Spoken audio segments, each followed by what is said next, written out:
በጋዛ ጦርነት የሚሳተፉ ወታደር ቤተሰቦች በጦርነት ከሚሞቱ ልጆች የዘር ፍሬን በመውሰድ ለበጎ ፈቃደኛ ሴቶች በመስጠት ልጅ እየወለዱ ይገኛሉ።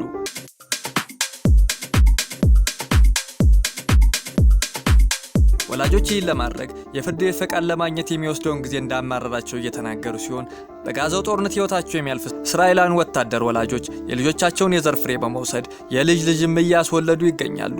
ወላጆች የልጃቸውን የዘር ፍሬ ከአስክሬኑ ላይ ለመውሰድ የፍርድ ቤት ፈቃድ ለእስራኤል ጦር ማቅረብ የሚኖርባቸው ሲሆን የሟቹን የዘር ፍሬ ለመሸከም ፈቃደኛ የሚሆኑ ሴቶች በበይነ መረብና በተለያዩ መንገዶች እንደሚያፈላልጉም ተሰምቷል።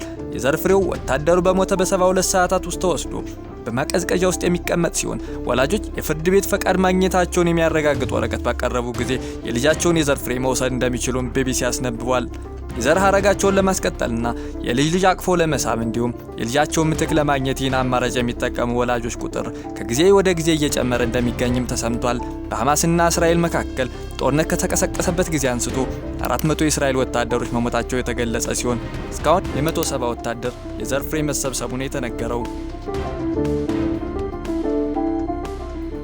ሆኖም ወላጆች በፍርድ ቤት ሟቹ ልጅ የመውለድ ፍላጎት እንዳለው ለማረጋገጥና ፈቃድ ለማግኘት የሚወስደውን ጊዜ በወራት የሚቆጠር መሆኑ የፈቃድ አሰጣጥ ስርዓቱን ቀለል እንዲል በመጠየቅ ላይ ይገኛሉ። አሰራሩ በእስራኤል የተዋወቀው እንደ አውሮፓውያን የዘመን አቆጣጠር በ2002 ሲሆን ከሞተ ልጃቸው የዘር ፍሬ በመውሰድ ሴት ልጅ መታቀፍ የቻሉት አያቶች ራሄልና ያዕቆብ ኮሄን ይባላሉ።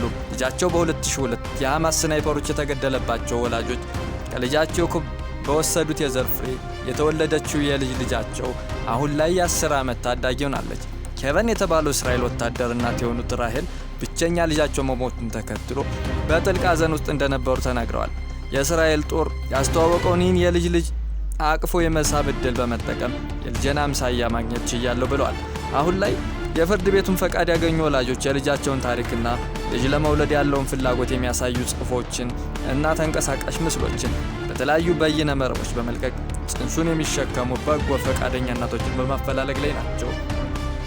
ሌሎች ደግሞ በገንዘብና በሌሎች ጥቅማ ጥቅሞች የልጅ ልጅ ለመታቀፍ ሙከራ በማድረግ ላይ ይገኛሉ። ለቻናሉ አዲስ ከሆናችሁ ሳብስክራይብ እንዲሁም ላይክ በማድረግ ልባዊ ድጋፋችሁን እንድትሰጡን እንጠይቃለን።